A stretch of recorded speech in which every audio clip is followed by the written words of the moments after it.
Hi, my name is Jerry Hesch. I'm a physical therapist and developer of the Hesch Method of treating sacroiliac joint dysfunction and treating the pelvis as a unified structure. The symphysis pubis, hip and lumbar spine, integrating those structures, and it's actually a whole body approach, but we are speaking of a case that I had yesterday with pregnancy-induced suspected sacroiliac and symphysis pubis hypermobility. Now this was a paradoxical case with hypomobility. And I'm going to show you my contact information.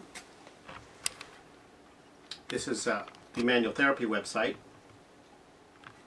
There is a second website that advertises my seminars and discusses my sacroiliac body of work.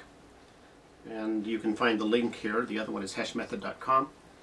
I do consultation treatment, professional seminars, and physical therapy distance learning home study courses. And this is another place you can find me. Google me, you can Google map or whatever. Go watch me pull weeds from the backyard with that satellite feed. Please note I'm on Pacific time. Should you call, please be respectful of the time zone differences. Thank you.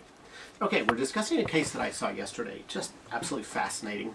This woman is 8 months pregnant, and she expresses to me that she must have a small canal because when she delivered her first child, it was a very difficult delivery, and the doctor asked her if she had ever fractured her tailbone, made the tailbone go forward and lessen the anterior posterior diameter of her canal. And she said, the baby was only 6.5 pounds, but it was a very difficult delivery, and they had to use suction, etc.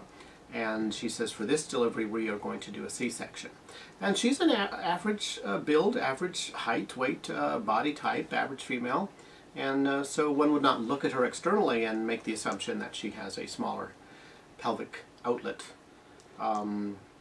Anyway, that being said, she expressed to me, she came in to the office with a slight camptocormic posture, which you know, she was somewhat bent over, somewhat, you know, moving somewhat slowly. And in the history taking, she expressed to me that she believed that her pelvis was hypermobile and that she had to be very careful turning in bed, and that she always had to keep her legs together, which would make one think of symphysis pubis hypermobility, hormonally induced. And by description, she had soreness into the obturator distribution and maybe a little bit of femoral.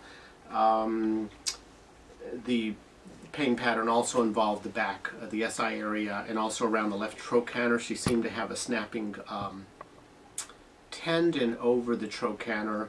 In the course of the 1-hour visit yesterday, I did not get to evaluate that. But by all intents and purposes, the concept of hypermobility of the symphysis pubis prior to delivering baby would make a world of sense, because during delivery it usually does spread a little bit, and so it enhances the dimensions of the pelvic outlet.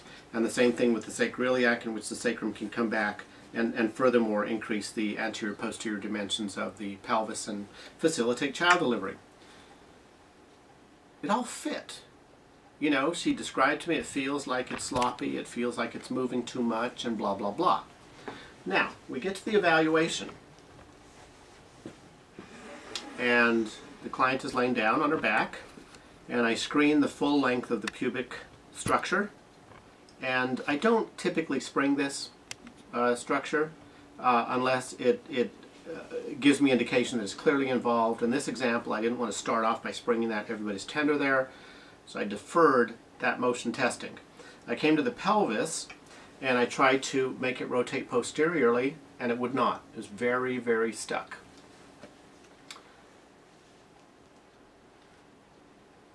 I then had her lie prone, and I attempted to spring the top of the ilium to make it rotate anteriorly on each side. I tried to spring it inferiorly. I tried to spring the ischial tuberosity superiorly. I tried to spring the ischial tuberosity anteriorly. Nothing. Absolutely no motion. So we're speaking of her presenting as being hypomobile, not hypermobile. The sacrum was very prominent. Usually when you palpate coming off the PSIS, you fall into the sulcus. In this example, I actually climbed onto the sacrum, and her sacrum was posterior.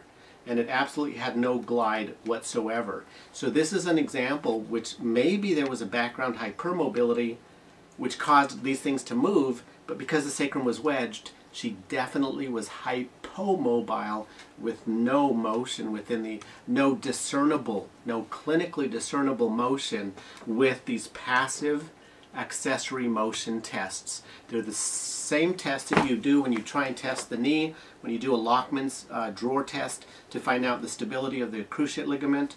These are very, very similar. Dr. Thomas Bernard did a video fluoroscopy and he showed that motion actually happens in the joint when you do these tests. They are passive spring tests are standard of the industry in orthopedic manual therapy. That being said, I started to treat her.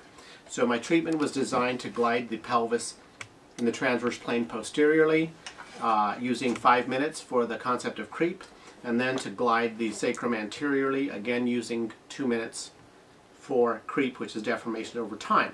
I hypothesized that her lumbar spine, her sacrum, I hypothesized that because the pelvis was stuck, that her lumbar spine was taking a beating, and if the sacrum is posterior, L5 will not move, so more of her motion was occurring at 4 and maybe even more at L3, and that fit the pattern of her referred pain.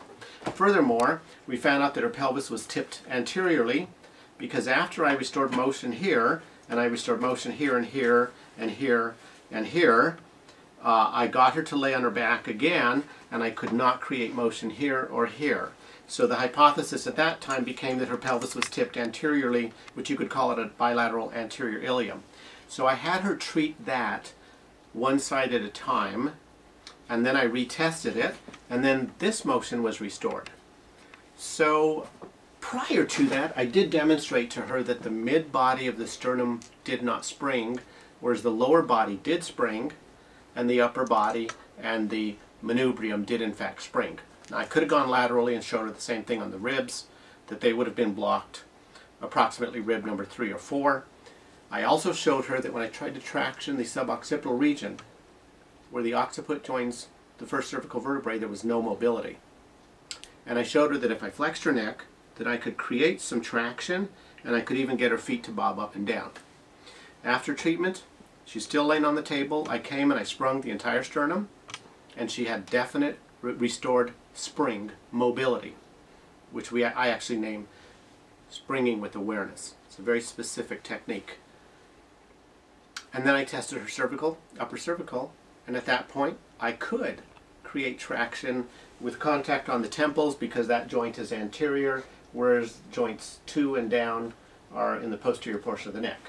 So we restored that mobility as well, and then I had her get up and walk around, and she was really astonished because she felt like she was standing more upright. It makes perfect sense because if the sacrum is posterior, you're going to have to bend forward in order to walk because some of your center of mass has gone posterior.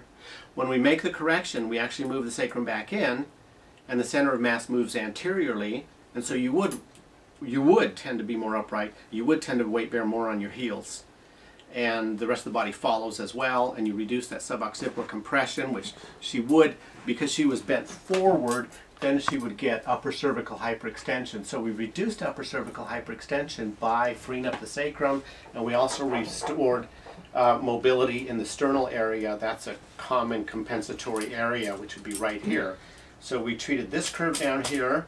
We had a reflex response to this curve right here, and a reflex response to the uppermost curve in the cervical region. And so this really is a very paradoxical example of someone who might have had a background of hypermobility. Clinically, she presented as being hypomobile, stuck in every direction, and restoring mobility in that pelvis helped reduce her pain. And I further add that her hips would have been weight bearing very differently when her pelvis was tilted and her sacrum was posterior. She would have tended to weight bear more in the postero superior portion of the hip, and when we brought the sacrum back in, pelvis back, and rotated the pelvis backwards, then she tended to weight bear a lot more normally, a lot more appropriately.